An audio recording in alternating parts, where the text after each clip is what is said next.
الحمدللہ رب العالمین والصلاة والسلام علی رسولہ الکریم اما بعد فاعوذ باللہ من الشیطان الرجیم بسم اللہ الرحمن الرحیم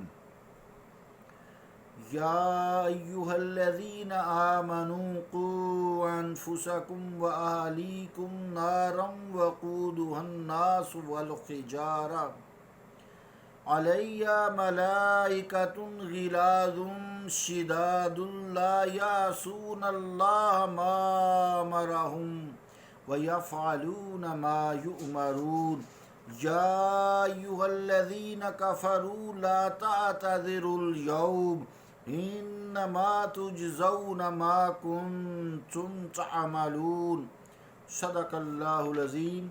واجب الاحترام سامعین، السلام علیکم ورحمۃ اللہ وبرکاتہ۔ سورہ التحریم کی 6 اور 7 نمبر آیات تلاوت کرنے کی سعادت حاصل کی ہے۔ ان آیات کا ترجمہ یوں ہے: اے ایمان والو، تم بچاؤ اپنے آپ کو اور اپنے اہل و عیال کو اس آگ سے جس کا ایندھن انسان اور پتھر ہوں گے۔ اس پر ایسے فرشتے مقرر ہیں جو بڑے تند خو سخت مزاج ہیں، نافرمانی نہیں کرتے اللہ تعالیٰ کی جس کا اس نے انہیں حکم دیا ہے، اور فوراً بجا لاتے ہیں جو ارشاد انہیں فرمایا جاتا ہے۔ ہے کافرو، آج بہانہ نہ بناؤ، تمہیں اسی کا بدلہ ملے گا جو کرتوت تم کیا کرتے تھے۔ اللہ کا قول سچا ہے جو بڑی ہی عظمت والا ہے۔ عزیزان گرامی قدر، آیت نمبر 6 میں اہل ایمان کو حکم دیا گیا ہے کہ وہ اپنے آپ کو جہنم کی آگ سے بچائیں، لیکن ان کی یہ ذمہ داری جہنم کی آگ سے بچانا اپنے تک ہی محدود نہیں، بلکہ اپنے اہل و عیال یعنی گھر والوں کو بھی دوزخ کے عذاب سے بچانے کی پوری کوشش کریں۔ یہ ان پر حکم ہے، لازم ہے۔ حضرت عمر فاروق رضی اللہ تعالیٰ عنہ کا ارشاد گرامی ہے کہ جب یہ آیت نازل ہوئی تو میں نے عرض کیا: یا رسول اللہ، نقی انفسنا فکیف لنا باہلنا، کہ اے اللہ کے رسول صلی اللہ علیہ وسلم، اپنے آپ کو تو دوزخ سے بچانا سمجھ آ گیا ہے، اس کا مفہوم ہم اپنے اہل و عیال کو کیوں کر دوزخ سے بچا سکتے ہیں؟ فقال تنہونہم عما نہاکم اللہ وتأمرونہم بما امر اللہ، فرمایا تم اس طرح ان کو بچا سکتے ہو کہ جن چیزوں سے اللہ تعالیٰ نے تمہیں روکا ہے تم اپنے اہل و عیال کو بھی ان سے روکو، اور جن اموال کا حکم بجا لانے کا حکم دیا گیا ہے، جن اموال کا بجا لانے کا اس نے حکم دیا ہے، تم انہیں حکم دو کہ وہ بھی حکم بجا لائیں۔ مقاتل رضی اللہ تعالیٰ عنہ کہتے ہیں کہ ہر شخص پر فرض ہے کہ وہ اپنے آپ کو، اپنی اولاد کو، اپنی بیوی کو اور اپنے خادموں کو جہنم کے عذاب سے بچانے کی کوشش کرے۔ علامہ قرطبی رحمۃ اللہ علیہ نے القیاء کا ایک قول نقل کیا ہے، فرماتے ہیں: وَعَلَيْنَا تَعْلِيمُ أَوْلَادِنَا وَآلِينَا الدِّينَ وَالْخَيْرَ وَمَا لَا يُسْتَغْنَى عَنْهُ مِنَ الْأَدْبِ۔ تفسیر قرطبی زیر آیت ھذا جز 18 پیج 194 to 195۔ ترجمہ کے علامہ قرطبی رحمۃ اللہ علیہ نے جو قول نقل فرمایا ہے القیاء کا، کہ یعنی ہم پر فرض ہے کہ ہم اپنی اولاد اور اہل خانہ کو دین کی تعلیم دیں، اچھی باتیں سکھائیں، اور وہ ادب و ہنر جس کے بغیر چارہ نہیں اس کی تعلیم دیں۔ حضور علیہ السلام کا ارشاد گرامی ہے: حق الولد علی الوالد ان یحسن اسمہ ویعلمہ الکتابۃ ویزوجہ اذا بلغ۔ تفسیر قرطبی زیر آیت ہاذا پیج 195 جز 18۔ حضور کریم صلی اللہ تعالیٰ علیہ وآلہ وسلم کے ارشاد گرامی جو ہے اس کا ترجمہ یوں ہے کہ یعنی باپ پر اولاد کا حق یہ ہے کہ جب وہ پیدا ہوں تو ان کے لیے عمدہ نام تجویز کرے، جب وہ بڑے ہوں تو انہیں تعلیم دے، اور جب وہ بالغ ہوں تو ان کی شادی کرے۔ دوسرا فرمان نبوی صلی اللہ علیہ وآلہ وسلم یوں ہے، ما نحل والد ولدا افضل من ادب حسن۔ تفسیر قرطبی زیر آیت ہاذا جز 18 پیج 195۔ ترجمہ کیا ہے؟ کسی باپ نے اپنے بچے کو حسن ادب سے بہتر کوئی تحفہ نہیں دیا۔ دینی تعلیم اور عملی تربیت کا آغاز بچپن سے ہی ہو جانا چاہیے۔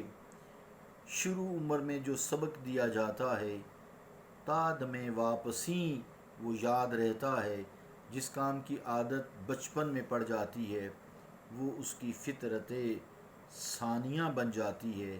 جو والدین اپنے بچوں میں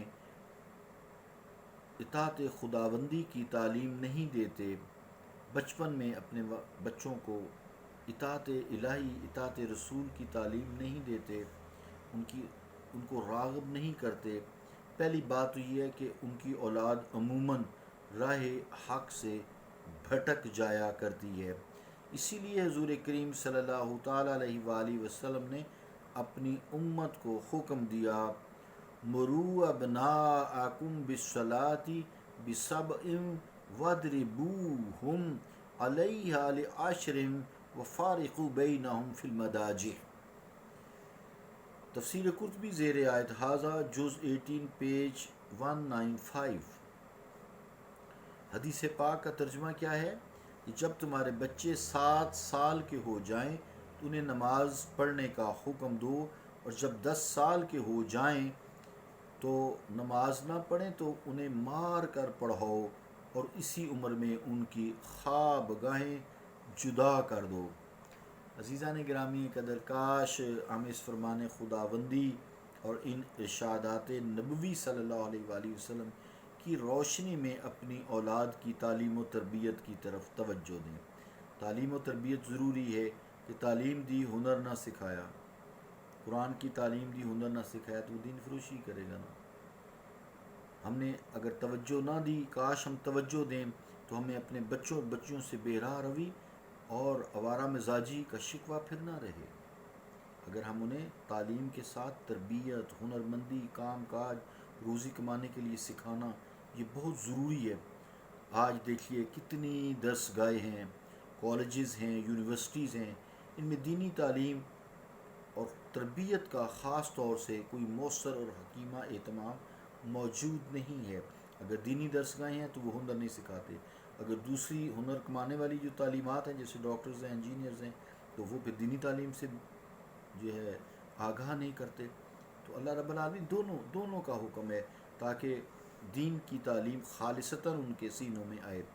یہ بلکہ موجودہ حالات اگر دیکھا جائے تو جو لیٹسٹ سکول ہیں، کالجز ہیں، ہم بڑے شوق سے ان کو بچوں میں داخل کراتے ہیں، معافی دیجیے گا، یہ لادینی نظریات اور ملحدانہ افکار کی رزم گاہیں بن چکی ہیں۔ یہاں ایسی تربیت دی جاتی ہے جب معاشرے کی وہ حص تیزی سے سرایت کر جاتی ہے جو کسی نازیبا حرکت پر آتش پا نہیں ہوا کرتی، اور ایسا کرنے والے کے خلاف کوئی احتجاج بھی نہیں کرتا۔ اور اب جب کہ سوشل میڈیا موجود ہے تو مسائل بہت زیادہ کریٹ ہو گئے ہیں۔ سوشل میڈیا، موبائل میں ہر چیز جو ہے موجود ہے۔ جب تک بیسک تعلیمات دین کی اپنے بچوں کو نہ دی جائیں، قرآن و سنت کی تعلیمات نہ دی جائیں تو یقیناً وہ بہت سارے بچے آپ دیکھ بھی رہے ہیں بے راہ روی کا شکار ہو جاتے ہیں۔ خاص طور سے ان کی شادیاں جو ہیں جیسے ہی حدیثوں میں آتا ہے بالغ ہو جائیں تو ان کی کریں. لڑکی جو بالغ ہو جاتی ہے وہ 9 سے 12 سال میں ہو جاتی ہے. تعلیم کے چکر میں ہم اسے بوڑھا کر دیتے ہیں، پھر آگے اولادیں بھی نہیں ہوتی یا کم ہوتی ہیں.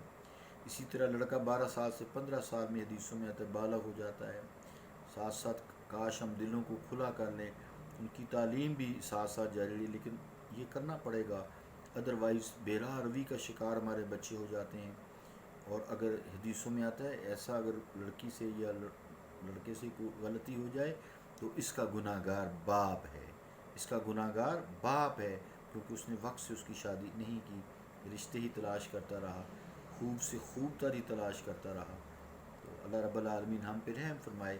ہماری یہ بے حسی کے باعث ہماری اولادیں بھی، کیونکہ یہ حس ڈیولپ کرنی چاہیے کہ ہماری اولادوں کی کیا کیا ضروریات ہیں، انہیں ہمیں کیا سکھانا چاہیے. اس وجہ سے ہماری اولادیں بھی آج بے راہ روی کا شکار ہو رہی ہیں. البتہ آیت کا آگے جو حصہ ہے کہ علیہ ملائکۃ غلاظ شداد لا یعصون، یہاں سے اس میں فرمایا کہ اس آگ پر جس کو بچنے کا حکم دیا گیا ہے، تمہیں بھی اور اپنی اولاد کو بچانے کا حکم بھی دیا گیا ہے، اپنے کو بھی بچو، اپنے اہل و عیال کو بچو. اس پر ایسے دروغے، ایسے فرشتے مقرر ہیں، وہ فرشتے بڑے سخت مزاج ہیں، سخت مزاج ہیں، کوئی تمہاری گریہ زاری ان کو متاثر نہیں کر سکتی. وہ بڑے توانا اور قوی ہیں، کوئی ان کی گرفت سے بھاگ نہیں سکتا. ان کا کام صرف اللہ تعالیٰ کے احکام کی بجا آوری کرنا ہے. وہ اس کے حکم کی تعمیل میں سستی نہیں کرتے اور نہ ہی وہ نافرمانی کر سکتے ہیں. آخری آیت جو 7 نمبر ہے، یہ 6ٹھی آیت پوری ہوئی. 7 نمبر میں فرمایا، کافروں کو خطاب فرمایا، اے کافرو، قیامت کے دن بہانہ سازی تمہاری کام نہ آئے گی، عذر اور مجبوریاں پیش کرنے سے چھٹکارا نہ ہوگا. اس دن تمہیں ان کرتوتوں کی سزا ضرور ملے گی جو تم منع کرنے کے باوجود کیا کرتے تھے، اور کسی نصیحت کرنے والی کی نصیحت کو تم نے قبول ہی نہ کیا بلکہ ان کے لیے مصیبتیں تم کھڑی کرتے رہے. صلی اللہ تعالی علی رسول خیر خلقہ محمد وعلی آلہ واصحابہ اجمعین برحمتک یا رحمۃ.